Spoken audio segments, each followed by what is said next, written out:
गुजरात में मरने वाले 5 बच्चों को जहर दिया गया। कभी हो ही नहीं सकता कि 1 किलो कोयले कमरे में जलाए गए हों और बच्चों की जान चली जाए। इसमें शक ये लगता है कि बच्चों को जहर दिया गया। दूसरी जानिब बच्चों का बाप क्यों नहीं पाकिस्तान आ सका, जनाजे में शरीक हो सका। अब ये कहा जा रहा है कि मां बच्चों की दोपहर के वक्त हॉस्पिटल में गई। ये इंकशाफात या ये सवालात मैं नहीं उठा रहा, पाकिस्तान के मारूफ सहाफी हैं फुरकान शाह साहब, जिनकी जानिब से चंद सवालात उठाए गए।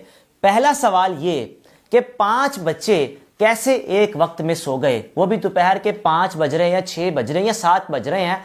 कैसे पॉसिबल है कि बच्चों का इम्यून सिस्टम इतना कमजोर था कि एक ही वक्त में इन 5 बच्चों को नींद आ गई और वो 5 बच्चे सो भी गए। दूसरी जानिब यह भी इंकशाफ किया गया कि कोयले सिर्फ 1 से आधा किलो थे। वो कोयले कितनी देर चल सकते थे? आधा घंटा, 25 मिनट, 30 मिनट या 1 घंटा मैक्सिमम। तो क्या 1 घंटे में इतना कुछ हो गया कि बच्चों की मौत हो गई और किसी को पता भी नहीं चला? दूसरी जानिब उनकी जानिब से सवाल उठाया गया कि बच्चों की मां अपनी बहन के साथ हॉस्पिटल गई थी। जो बच्चों की खाला आई हुई थी, यानी कि जो खाला का 5वां बच्चा जो इस घर में इनके साथ रह रहा था, उसकी भी जान चलेगी, वो भी इसमें शामिल था। 4 बच्चों की मां अपनी बहन को हॉस्पिटल चेक करवाने गई थी, हेपेटाइटिस का कोई इलाज करवाने के लिए, मेडिसिन लेने के लिए, और वह गई भी 4 से 5 बजे के दरमियान थी। लेकिन बच्चों की मौत दिन के वक्त किस तरह हो गई? बच्चों ने चीखो पुकार नहीं की या बच्चों को होश नहीं आई? सबसे अहम सवाल फुरकान शाह साहब की जाने से उठाया गया कि जब बच्चों को 1122 रेस्क्यू का अमला हॉस्पिटल लेकर गया तो उसी वक्त पुलिस ने उस कमरे से कुछ खाने की अशिया को लिया और लाहौर फ्रांसिक के लिए बेच दिया। यानी उनकी जानिब से यह सवाल उठाया गया कि बच्चों को खाने में क्या दिया गया, या अगर खाने में कुछ दिया था तो किसने दिया? मां अगर चली गई तो मां की गैर मौजूदगी में बच्चों ने क्या खाया, बच्चों को खाने के लिए किसने लाकर दिया? क्योंकि छोटे देहातों में या गांव देहात में किसने कोई कैमरा लगाया होगा घर के अंदर या गली के अंदर कि घर के अंदर कोई आया हो या कोई नजर आ गया हो। ये वो सवालात हैं जो उठाए जा रहे हैं। सबसे अहम सवाल यह है कि खानों का फोरेंसिक करने के लिए लैब टेस्ट लाहौर भिजवाया गया, उन खानों को चेक करने के लिए खानों में क्या था। और अगर ये बात साबित हो जाती है कि खानों में जहर था तो क्या उसके बाद बच्चों का पोस्टमार्टम किया जाएगा? पुलिस ने क्यों बच्चों का पोस्टमार्टम किए बगैर 5 बच्चों को दफनाने की इजाजत दे दी? यह सबसे अहम सवाल फुरकान शाह साहब की जानिब से उठाया गया कि आखिर कैसे पॉसिबल है कि 5 बच्चे, एक बच्ची 13 साल, 6 साल, 7 साल, 9 साल, 3 साल, किस तरह इन बच्चों की मौत हो गई? ये बात समझ नहीं आ रही। आपने चंद माह कबल सुना था जब मोटरवे में एक फैमिली ट्रेवल कर रही थी कि मोटरवे से एक इंटरचेंज से उतरकर एक बेकरी से जाकर कुछ सामान लिया और सामान लेने के बाद जब सामान खाया तो कुछ ही मिनट्स बाद उस गाड़ी में मौजूद तमाम अफराद की मौत हो गई। सिर्फ ड्राइवर जिंदा बचा था। अगर पुलिस का अमला मौके पर ना पहुंचता तो शायद ड्राइवर भी खत्म हो चुका होता, क्योंकि उसके बाद जब उन बॉडीज का पोस्टमार्टम किया गया तो पता चला कि जो खाना इन तमाम अफराद ने खाया था उसमें जहर था। पैटी बर्गर खाए कि जब 2 बहन भाइयों ने नूडल्स खाए, नूडल्स खाने के बाद दोनों बहन भाइयों की एक ही वक्त में मौत हो गई। जब पोस्टमार्टम हुआ तो पता चला कि बच्चों ने जो नूडल्स खाए उसमें जहर था। अब ये वो सवालात हैं जो अब उठाए जा रहे हैं कि पुलिस ने किस तरह इन 5 बच्चों को पोस्टमार्टम के बगैर दफन करने की इजाजत दे दी? क्यों नहीं बच्चों का पोस्टमार्टम किया गया? या अगर मां ने कुछ नहीं किया तो फिर किसने जहर दिया? हो सकता है कि इन 4 बहन भाइयों से मोहल्ले में रहने वाला कोई या इर्द गिर्द हमसाया कोई हसद करता हो कि इनके 4 बच्चे हैं, हमारे यहाँ औलाद नहीं है। ये एलिमेंट भी इस हवाले से इन चीज में पाया जा रहा है कि हो सकता है कि इन बच्चों को किसी ने जहर दिया हो और माँ बेचारी मासूम जिसने इतना एक्शन नहीं लिया और अल्लाह का फैसला कबूल करते हुए अपने बच्चों को दफना दिया।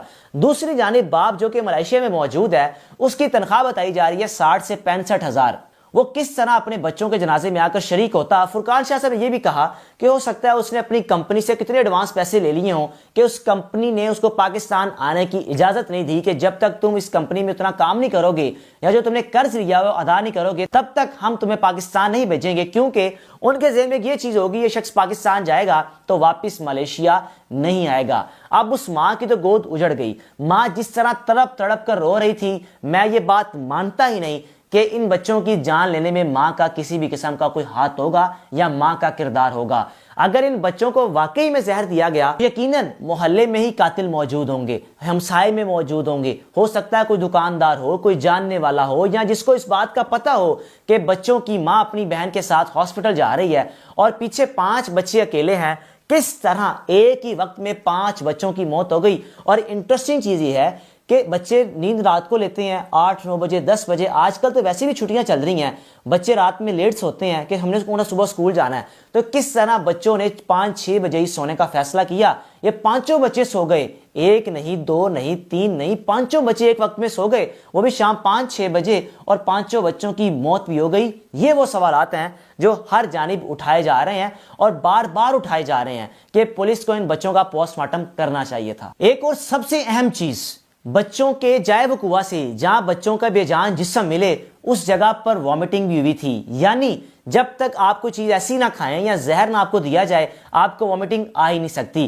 कार्बन मोनोऑक्साइड से कभी भी वॉमिटिंग नहीं हो सकती, क्योंकि वो गैस ही ऐसी है, वो ना महसूस होती है आपको और आपकी जान चली जाती है। लेकिन वॉमिटिंग का वहां पाए जाना ये सबसे आम सवाल है। और पुलिस ने जो खाना फ्रांसिक के लिए लाहौर में भेजा हुआ है, अब देखना यह है कि इस खाने को टेस्ट करने के बाद क्या रिपोर्ट सामने आती है। क्या इस खाने में कोई ऐसी चीज तो नहीं थी कि जिसमें बच्चों को जहर देकर खिलाया गया और पांचों बच्चे अल्लाह को प्यारे हो गए। अब फुरकान शाह साहब जो इंकशाफ कर रहे हैं कि खाना जो लाहौर भिजवाया गया फ्रांसी के लिए, पुलिस ने किस बेस पर उस खाने को लाहौर भेजा, क्योंकि जब पुलिस को शक था कि खाने में कुछ हो सकता है तो क्यों पोस्टमार्टम के बगैर दफनाने की इजाजत दे दी। ये सबसे अहम सवाल पुलिस की कारकर्दगी पर उठाया जा रहा है। क्या ये 5 बच्चे किसी के बच्चे नहीं थे? क्या ये पाकिस्तानी नहीं थे? क्या ये हमारे मुआशरे का हिस्सा नहीं थे? क्या इन बच्चों ने आगे बढ़कर इस कौम की, इस मुल्क की खिदमत नहीं करनी थी?